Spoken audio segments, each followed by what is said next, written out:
Like nobody ever says, "Oh, today I'm going to work with my lender and like figure out how to get financing." On the equity investments, like I would say, as if I just stereotypical kind of an investor would be like, I want a single family home, I'm going to hold it, the rent is going to pay my mortgage and go, right? That's kind of what most people start off with thinking real estate. If we understand how the bonds work, the mortgage notes kind of go along the same way, where if you are holding a 15% interest rate loan right now, if the rates go back to like 4 or 5, if you invested 100,000, somebody will be willing to give you 110,000 for that same 15% yield. Welcome to Spur Equity's Spur Your Wealth podcast, your ultimate guide to passive income through real estate investing. Join us as we together discover the secrets of building wealth, one passive investment at a time. From expert insights to inspiring success stories, this podcast will inspire you and empower you to take control of your family's financial future so you can live life on your own terms. All right, everyone. Welcome to another episode of Spur Equity's Spur Your Wealth podcast. We are your hosts today, Budham Singh and Rav Singh from Spur Equity. And so on the Spur Your Wealth podcast, we aim to bring successful investors and experts on our podcast to share their story and secrets to investing so that we can all stand to benefit from their experience. Today's episode, we have Amish Munshi, who is an investment banker who helps hardworking, high-income earners invest in real estate debt financing so they can have a reliable passive stream of income to replace their primary earnings.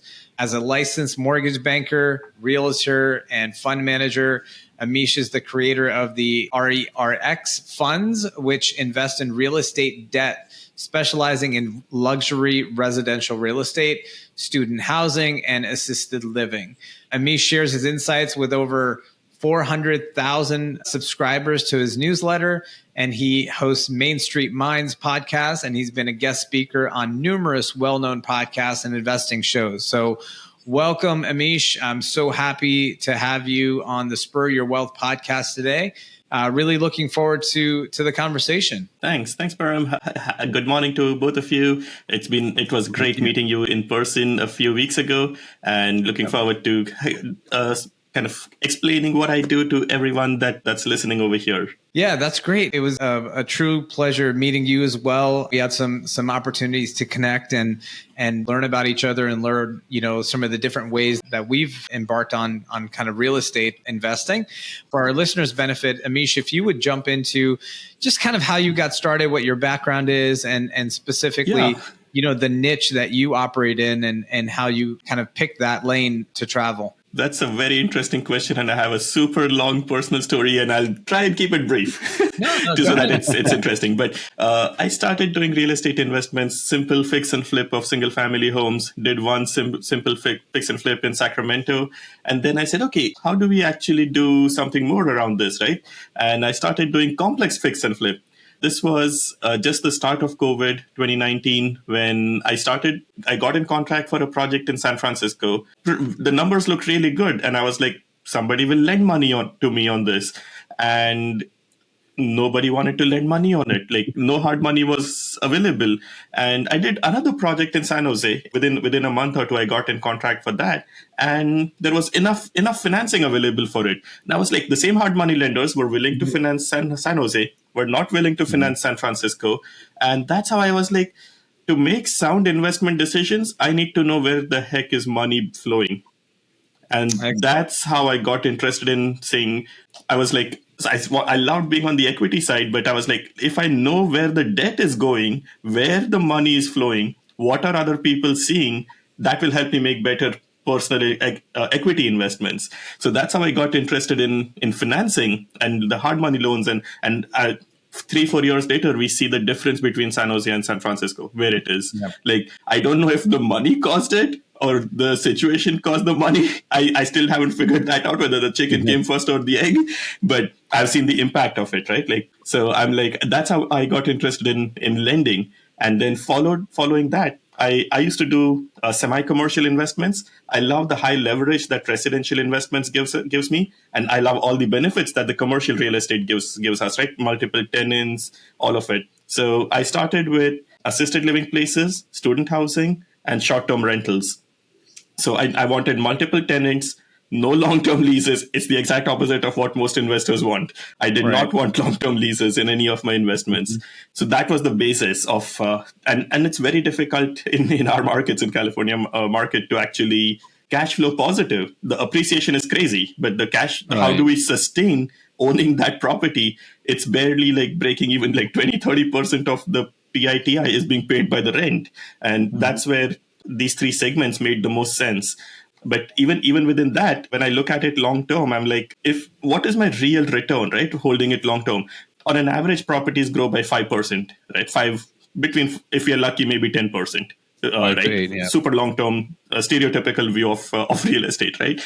And then I was like, to buy fixer properties and kind of fix it up and refi it out and get all the money out and then let it grow at 5-10%.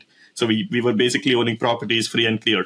Great investment approach, but what I realized is we could be making 10% return on our money, not just 5.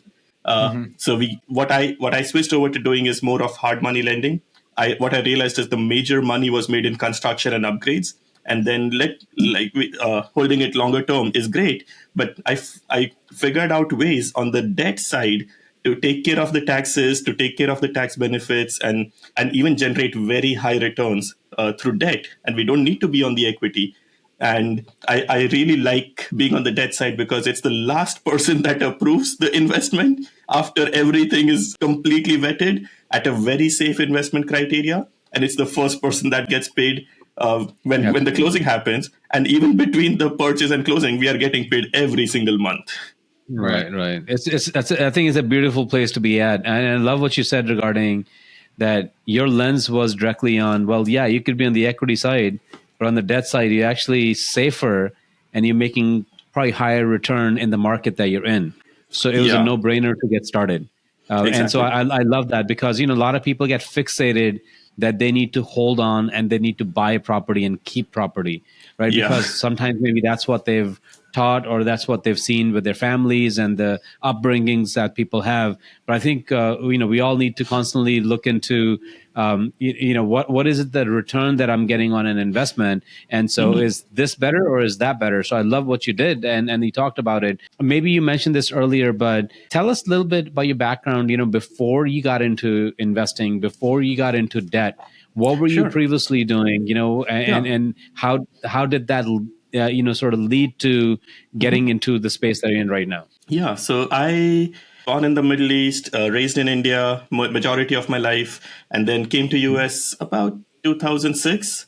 Did the normal tech job, specializing in identity and access management and security and compliance. Various roles within that for about 15 years that I was working in there. Did the project management, development, QA, support, did kind of everything, and worked for very large companies. If I have to summarize, I think I worked for about 20 different companies because I was working with mostly for consulting gigs. So I was with Deloitte, I was with Wipro, I was with IBM, Novell. I've done projects for Visa, for Accenture, for Kaiser Permanente, and even Cisco. So lots of exposure within tech and across. I think I've worked about 40 different states within US. I've done some project in all of these states, and most of them were short-term engagements, just bringing in my specialization. And when I was working with Deloitte, we were almost practically working for like 2 or 3 projects at any given time and consulting the largest of the implementations, and some of the most complex security implementations, right? Like we did the security for Obamacare. I was architecting the security portion for it when that was happening. When state of California was going through a turmoil in 2008 with unemployment, we were implementing the unemployment systems for them. So some very, very complex big systems were implemented. And that's where I see the transition happening somewhat smoothly. I was in security and identity and access management, controlling access for people to systems. I think right now my job is controlling access of people to money. Yeah. Still in the access. Okay. That's great. That's great. Yeah. I'm really interested. The thing I love about real estate, and I think that we try to convey on this podcast, why we bring so many different types of people to the picture, is there's no one right way, right, to invest in real estate. Everybody's doing so many different things, and one of the caveats of real estate investing is that there's so many different ways to actually make money, right? And it really depends on your personality, or it depends on the opportunity. It depends on, your skill set. I can tell you, for example, Rav and I, we've done fix and flips. We've done short-term rentals. We've done, our own sort of managed and did property management on our own assets and things like that. And you quickly find out when you do all of these things, you quickly find out like what one, either you're not good at, right? Or two, that something that you don't like doing. But some people really relish in that because they have, exposure. They like managing a project, or, they have the construction, contacts and the vendors and the tradesmen and things like that. And so they can do that. But I can tell you from my experience, I didn't enjoy my fix and flips, right? I didn't enjoy that experience, but there's plenty of people out there that are making great money doing fix and flips, right? And because they have systems in place and things like that, and they're more suited to that. So what I like about this podcast and bringing people like you together, on it, is that our listeners get, and myself, we get an opportunity to see people thriving and succeeding in various different ways of, and then, sometimes, you have this tunnel vision of, hey, this is what we need to do to make money, or this is the way we need to invest in real estate. And a lot of people think like that, like, hey, if I have $50,000, the best thing I need to do is let me go buy a single family home and then go rent it out. Right. Like this kind of mindset. But, when we bring people like you in, we're talking now not even about real estate purchases. We're not even talking about acquisitions. We're talking about supplying money, financing, debt investing, hard money or otherwise. And I love that, because it is a different risk profile, right? For sure, right? Yeah. You're talking about very secured, position in your investment. You're potentially collateralized, right? So the risk profile is different. So somebody that has a lower risk threshold, potentially debt investing is the right way to go, because you're like, it's a predictable outcome. You don't really care about operations. You don't really care about what they're doing in terms of managing and making their operations efficiently. You're going to get paid, right? Because you're the lender. So I love that. So, can you talk to us a little bit about that and kind of tell our listeners how debt investments, how they can get involved in debt investments, and also, how that ensures, sort of reduced risk and much more consistent cash flow than say, running an apartment building or running a type of a rental or something like that. Yeah. And I think also, in addition to that, I think I will also add on why the lenders always feel so difficult to work with. Right. Like nobody ever says, oh, today I'm going to work with my lender and figure out how to get financing on the equity investments. I would say, if I just stereotypical kind of an investor would be I want a single family home. I'm going to hold it. The rent is going to pay my mortgage and go, right. That's kind of what most people start off with thinking real estate. And then they pretty soon realize they could be investing in a larger multifamily, or that actually really makes a substantial amount of money. And then I would say within that, there is build to rent, value adds, ground up construction. There's just complete variety of so many options within the equity ownership. I would call them kind of rainbow of colors of so many things to select from. On the debt side, we have the similar options. There is very, very low risk debt investments. You could be doing the same 3-5% interest rate loans for a single family home at a low loan to value. You'll be pretty sure to get your monthly payments every single time, because it's the person's house. Where are they going to go? Right. They are going to make those payments. So that's on the low risk. Within debt, I would say there is shades of gray. There is not a lot of variety. It's all, but there is lots of shades of gray. There is complete black, which is super high risk. We could be buying a loan in a secondary market that was originated by somebody and nobody's paying that loan. Like there is no monthly payment. We could be buying a non-performing paper that will have the highest returns on investment. So but also has the highest risk. I would probably call it closer to black. And then there is closer to white, which is like the single family home that a bank finances. And we could be buying that at like 3 or 5% below the inflation, below the market rate returns. And if you're on those two ends, it may not be the best investment advice. I'm no financial advisor, but I don't think people should be doing one of them unless that's their full-time job. Somewhere in the middle is where we analyze the risk and we figure out what notes work, what loans work, how are we getting paid? Is it being compliant? It's extremely important that the note is originated by a licensed lender, because without that, most of the states you cannot even foreclose properly. And foreclosure sounds risky, difficult and risky, but as a lender, as a investor, more than likely, I would say between 2 and 4% of the loans go bad. So that's the reason why if the Fed funds rate is at 4, why the mortgage rate is at 6. 2 out of 100 loans go bad, so that 2% is charged across the other 98 loans. So that's an average, right? If you do 100, if you're buying 100, you're doing 100 investments, 2 are going to be bad. And then you will have to go through foreclosure and lose. The good thing is you're not going to lose all your money. You might lose a little bit, maybe lose 5-10% of your investment, but you mostly get all your money back. Yeah. And so I love the shades of gray that we can. And that's where a licensed professional, an experienced investor comes in saying, hey, I can help you select what's the right investment. Right. So do you feel like after COVID, after 2020, and then particularly in the last year and a half, are you seeing a lot of opportunity in this business for you? I would say the risk has reduced. Sorry. Okay. Yeah. No, please go ahead. Yeah, I would say the risk has reduced because with the higher interest rate, let's say as an example, if the rates were at 2 or 3 or 4% available for a primary home, right now that's closer to 6 to 7. And if our yield expectation was between 10 to 15%, we had to take on much higher risk projects to get that yield.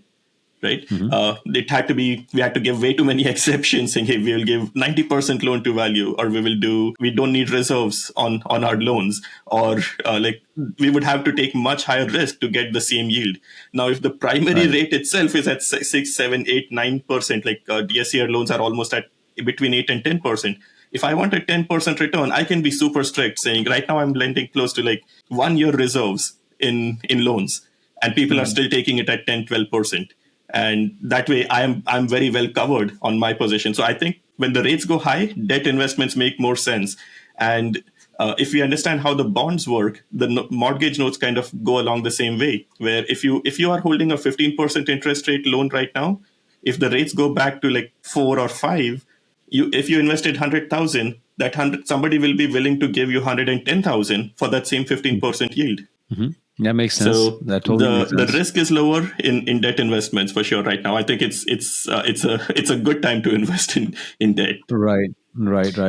You mentioned kind of picked specific types of assets that you finance for, right? So luxury homes and assisted living, student housing has, because the last year and a half is also, because of the floating rates and other things, lots of rescue opportunities have probably come about. Have you taken part in? Have you looked at those opportunities? I mean, even if they're outside of the specific asset classes that you're primarily looking at, or are you? I mean, what's the opportunity that you've seen, from a rescue perspective in the last 18 months or so? Yeah. I would say, I think on the equity side, that makes more sense to get a lower valuation. But on the debt side, because we are not in control of the asset, the only control we have is we can sell our note in a secondary market. I always look at it from a long-term perspective, saying what's going to happen in 3 years, in 5 years? Is it going to be the same market?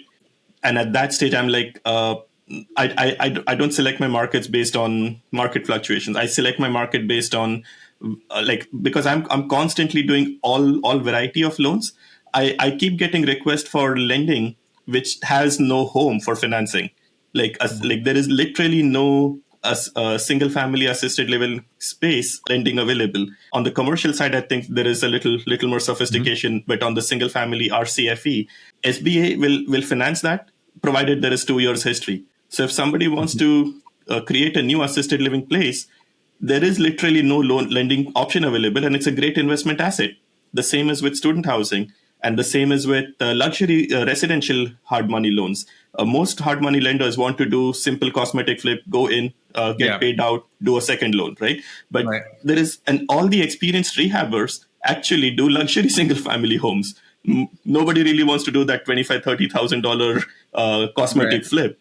They want to do that $500,000-$400,000 profit, and most experienced rehabbers are doing that, but there is no financing available for it, and they just start doing it with their own money, and the returns are not as great because they don't have leverage. So when with the experience I had, I was like, these are two very good investment assets. Everyone is speaking about assisted living places, luxury homes. Like anybody living in a multifamily really wants to live in a single family. Anyone living in a single family wants to live in a luxury single family. So the demand for that asset will always be there. Nobody is going to be like, I don't want to live in Atherton with 2 acres of land. If given at the same price, right? It's just that they are not able to afford it. So the demand and the wish is always there for that asset. Yeah. No, great. Very good. So if I'm an investor, right, and I have some capital, but I have no experience, I have no education, but I do want my money to work for me. And real estate is too risky for me, and real estate's too high, too volatile at this point. And I don't really understand debt, except I know that you understand debt. Sure. Is there an opportunity for me as an investor to invest with you, or do you have a fund? Talk to us regarding. Sure. Are you raising capital? Are you then deploying that capital as a fund, as a debt fund, or something like that into doing this? Tell us about your business plan on what you're doing on your side. Yeah. So on a day-to-day basis, my operations is like just lending, like doing loan origination and finding secondary homes for those loans. Some of them I cherry pick, which are really good investment opportunities, but don't have a home, like just like assisted living place or student housing or luxury hard money loans. I have a fund, RERX funds, through which we lend that money. And most of the times it's like 1 or 2 year loans, short term, so that they can have a home for the longer term lending.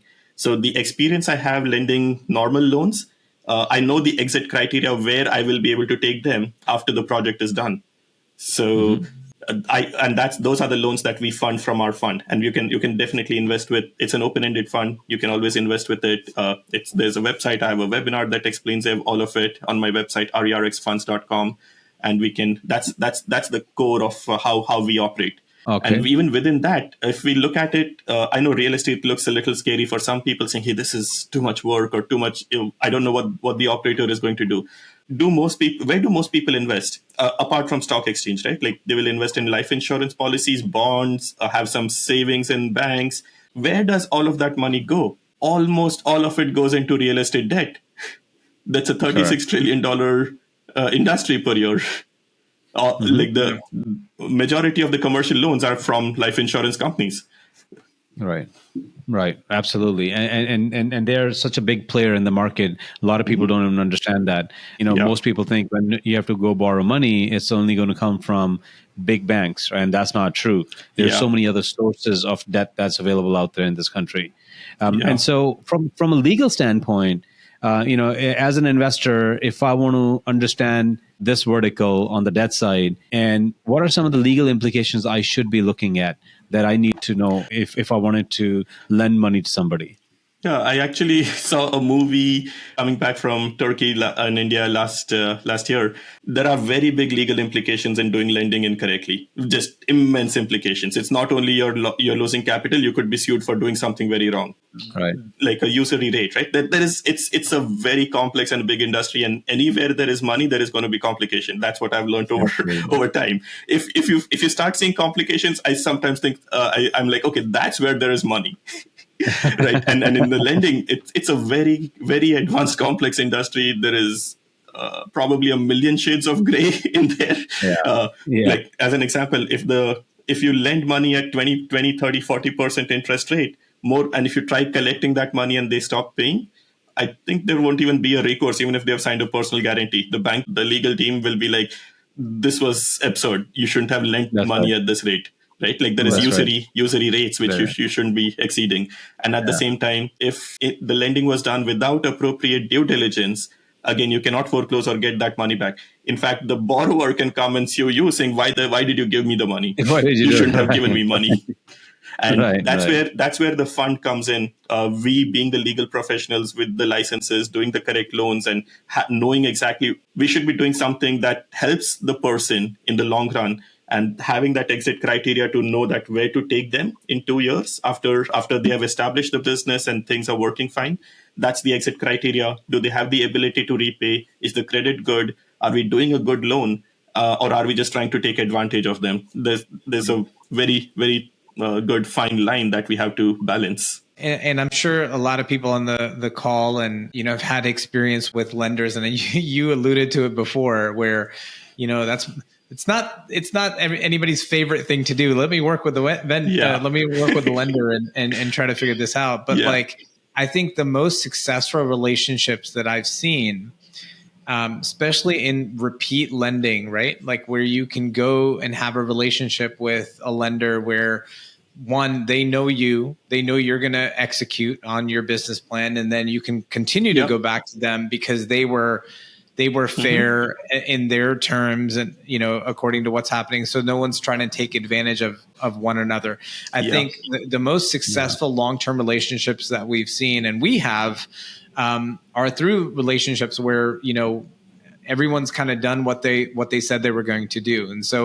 And where the terms are fair, where you're not taking advantage of somebody, because then you have, a long-term relationship where, it's a win-win. Right. And so even if you're on the lending side, like you are, you want to find, opportunities, you want to find operators, you want to find borrowers that are, one, they're taking short-term loans with you. And so you always want, hey, after this one is done, or, what's your next project? How can I help? Right. That kind of thing. Cause again, that becomes a pipeline for your business. And so that's one of the things I love about real estate is that this idea of abundance, that, it always takes a team to actually get a deal done, whether it's, lenders, managers, operators, sponsors, investors, like all of them are required, right, to actually make a deal happen, debt and equity and sweat equity at the same time. And so,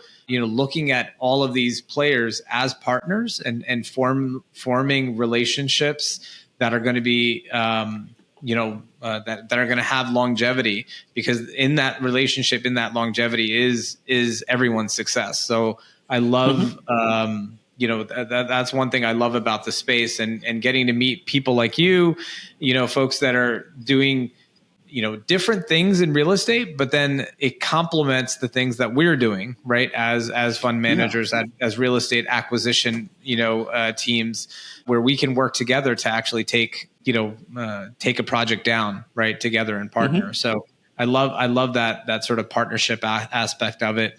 And I think that's another key reason that we do these podcasts is because, when you look at, let's say, a football team, right?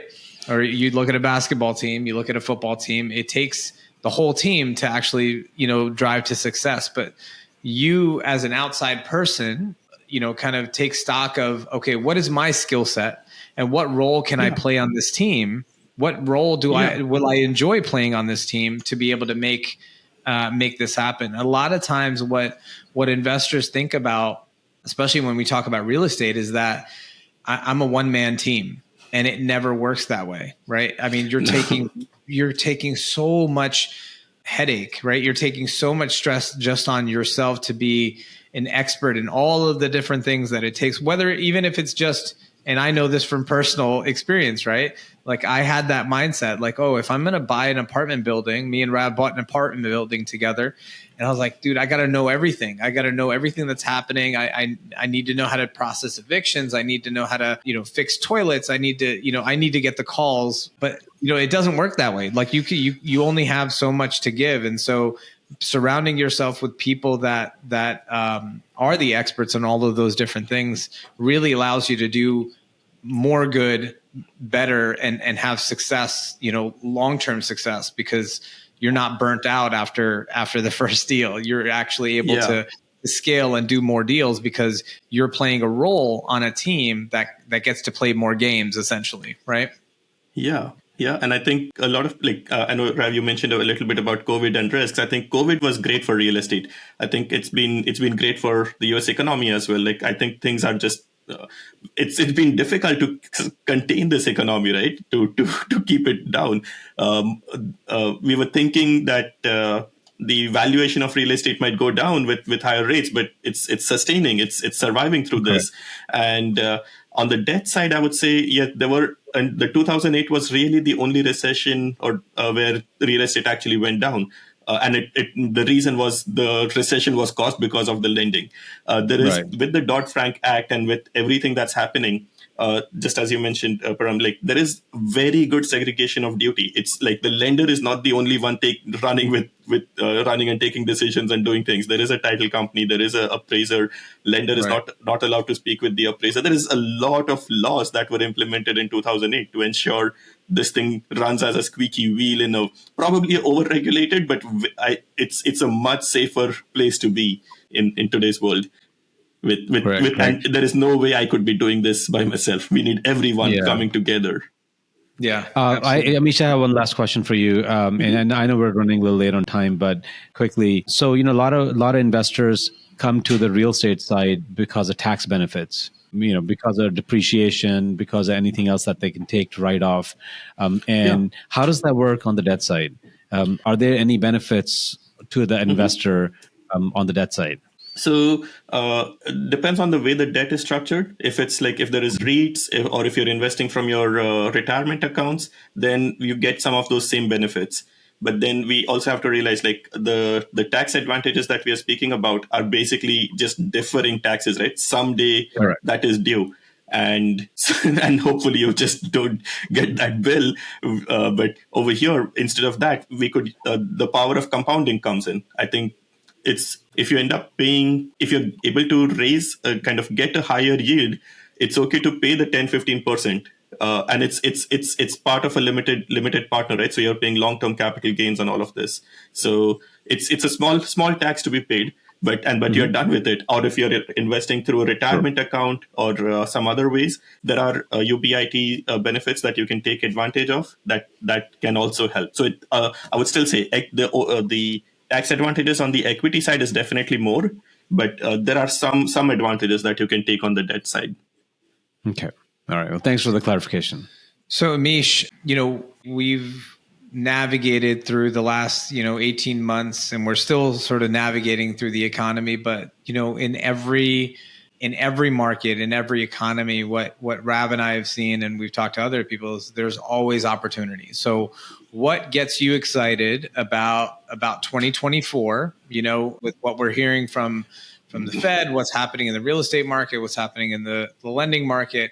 What gets you excited? What are you focused on for the rest of 2024? What are your goals look like? Sure. And at a very high level, I did my MBA in global business, and I drive some of that learning into everything I do. I kind of go with the statement saying global vision with local insight. So I invest locally, but depending on how the money is moving globally, right?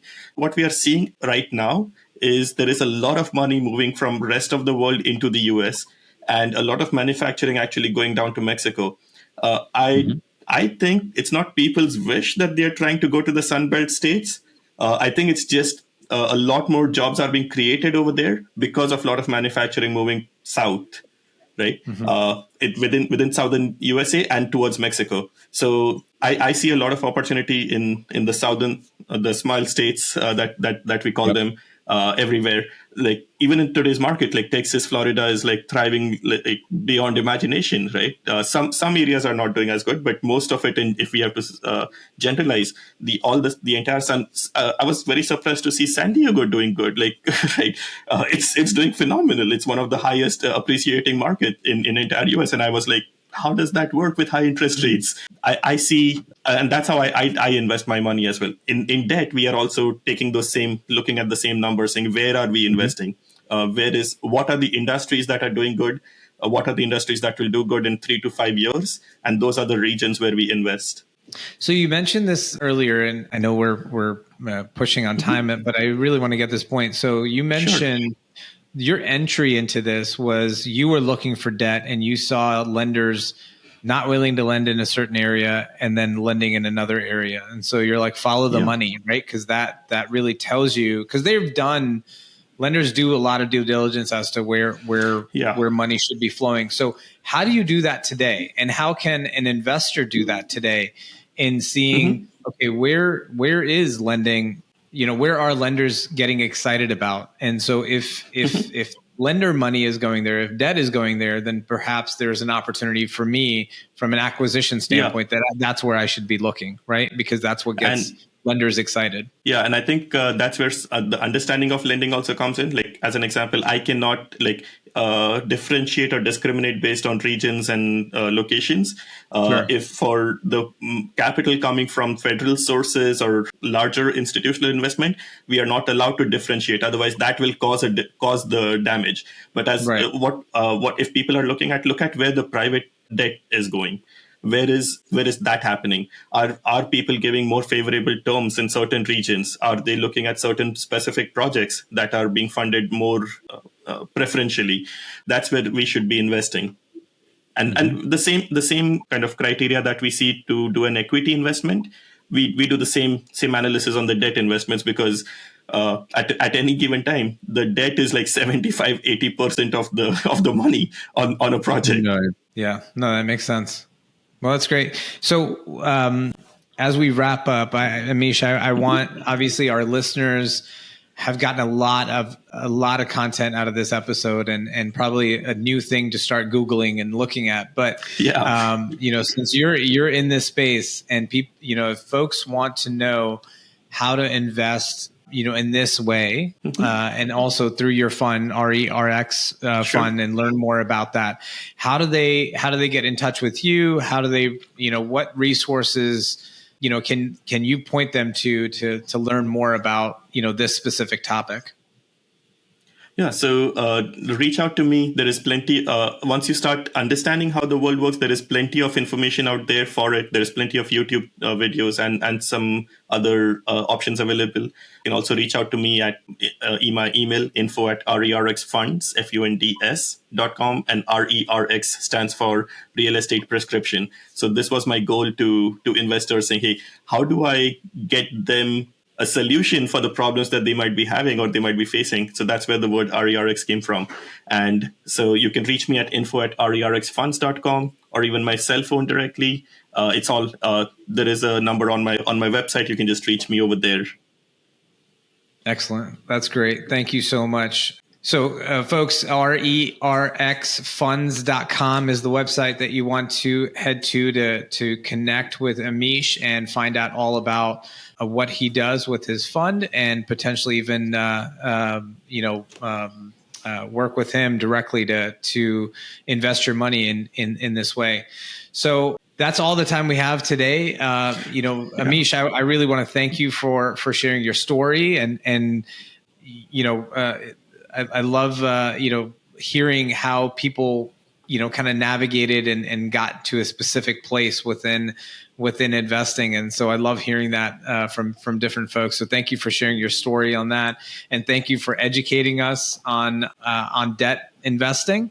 And I'm sure I'd love to connect with you again and maybe dive in a little bit deeper next time, and really talk about some of the specific projects that you've done, and maybe some case studies on what that looks like from a returns perspective, and just to understand sort of risk profile and stuff. So again, really want to thank you for joining us today.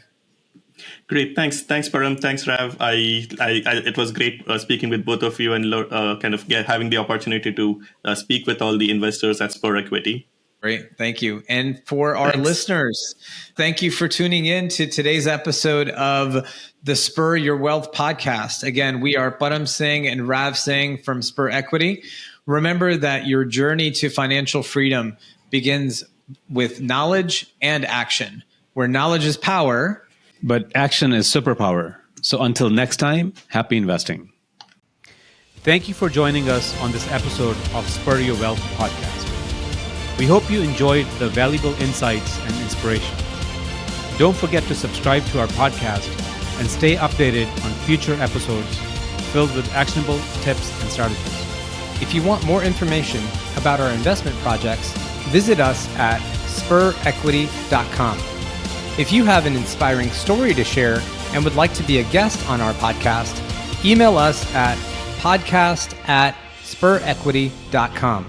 Until next time, happy investing.